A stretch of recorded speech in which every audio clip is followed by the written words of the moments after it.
ગણેશ મહોત્સવનો આજરોજ આદિવાસી વિસ્તાર એવા તાપી જિલ્લામાં રંગેચંગે પ્રારંભ થયો છે। ત્યારે 6 તારીખે રાત્રે વ્યારામાં ગુજરાતની સૌથી મોટી મૂર્તિ લાવીને ગોલવાડ કા દાદા અને શ્રી રામ મિત્ર મંડળ RD99 ના રાજાના થયેલા આગમને ભવ્ય આકર્ષણ જમાવ્યું હતું।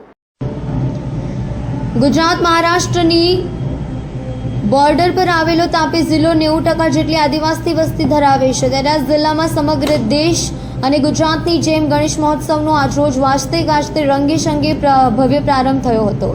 તાપી જિલ્લાના છેવાડે નિઝર કુકરમુંડા ઉચ્ચારની સાથે જ ડોલવણ વાલોડ વ્યારા સોનગઢમાં ગણેશ મંડળોએ સૌ પ્રથમ તો વાજતે ગાજતે બાપાનું ભવ્ય આગમન કર્યું હતું। આજરોજ ગણેશ ચતુર્થી નદીને ભાવપૂર્વક બાપાની સ્થાપના કરી।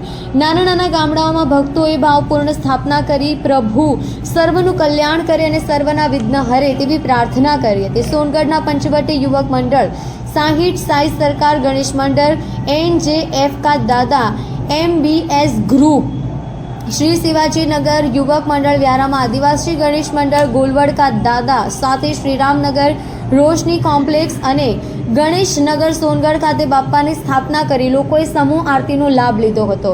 लोकोए भावभक्तिपूर्वक पोताना घरोमां पण गणपति बाप्पानी स्थापना करी बाप्पानी आरती करी हती। अत्रे नोंधવું રહ્યું કે સ્થાપનાના એક રાત પહેલા વ્યારા ખાતે ગોલવડ કા દાદાનું એટલું બધું ભવ્ય સ્વાગત થયું હતું કે તેમાં હજારોની સંખ્યામાં માનવ મહેરામણ ઉમટી પડ્યું હતું। ગુજરાતની સૌથી વિશાળ કદની મૂર્તિ સાથે થયેલું આગમન તાપી જિલ્લામાં આકર્ષણનું કેન્દ્ર બન્યું હતું। ત્યારે શ્રી રામ મંડળ અને RD99 ગ્રુપના રાજાના આગમનનું સોનગઢમાં આકર્ષણ જમાવ્યું હતું। સાથે શ્રી રામનગર ગણેશ નગરના બાપાનું અંતિમ દિવસે થયેલા આગમને લોકોશનમાં આકર્ષણ જમાવ્યું હતું। વરસતા વરસાદમાં પણ હજારો લોકો આગમનને વધાવવા અને બાપાનું સ્વાગત કરવા હાજર રહ્યા હતા।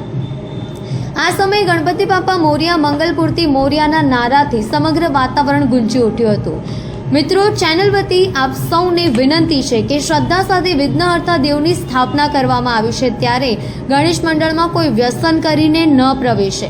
આજુબાજુમાં રહેતા ગણેશ મંડળો વચ્ચે વિવાદ ન થાય, એકબીજાથી મોટા દેખાવામાં ગણપતિ મંડળો વચ્ચે ઘર્ષણ ન થાય, મતભેદ ના થાય તેવો સર્વ હિન્દુ સમાજ ખાસ ધ્યાન રાખે। કારણ કે લોકમાન્ય તિલકજીએ ગણેશ મહોત્સવની શરૂઆત હિન્દુ સમાજને એક કરવા માટે કરી, નહીં કે વિભાજન કરવા માટે। એક સાચા હિન્દુ તરીકે એમનું આ ઉદ્દેશ્ય સદા સાર્થક થાય તેવી આપણે સર્વે કાળજી રાખવાની પ્રતિજ્ઞા લેવી જોઈએ। અંતે આપ સર્વને ગણેશ ચતુર્થીની શુભકામનાઓ। બિંદેશ્વરી શાહનો રિપોર્ટ, સોનગઢ। जी, गणेश महोत्सव विषय आप શું કહેશો? અંગ્રેજોના દમનકારી શાસનમાં ક્રાંતિકારીઓને ભેગા થવા માટે કોઈ સ્થાન નહીં હતું, એટલે લોકમાન્ય તિલકજીએ ગણેશ ઉત્સવને સાર્વજનિક કર્યો, ઘરથી બહાર કાઢ્યો, લોકો સુધી લઈ ગયા અને ગણેશ ઉત્સવના માધ્યમથી લોકો એકત્રિત આવ્યા અને આઝાદીનું ખૂબ મોટું આંદોલન ઊભું થયું। એના લીધે દેશ આઝાદ થયો। હવે દેશ આઝાદ થયા પછી પણ આ ઉત્સવ શરૂ જ રહ્યો। ખૂબ સારી વાત છે। બધા લોકો બહુ ભક્તિપૂર્વક ઉત્સાહથી એને ઉજવે છે અને આવી જ રીતે ઉજવતા રહે। પરંતુ બધા જ ગણેશ ભક્તોને, ગણેશ મંડળોને આ નમ્ર નિવેદન પણ છે કે આ એક ધાર્મિક તહેવાર છે, એટલે એક ભેગા થવાનો તહેવાર છે। અંદર કોમ્પિટિશન ન થાય, મંડળોમાં હરીફાઈ ન થાય, બધા સાથે મળીને સારી સરઘસ નીકળે, છેલ્લા દિવસે કોઈ વ્યસન ન કરે અને બાપ્પા જે પ્રમાણે વિઘ્ન હરે છે, આપણા બધાનું વિઘ્ન હરીને એમનું એક શાંતિપૂર્ણ વિસર્જન થાય એવી સૌ ગણેશ ભક્તોને મારી પ્રાર્થના। જી, ધન્યવાદ।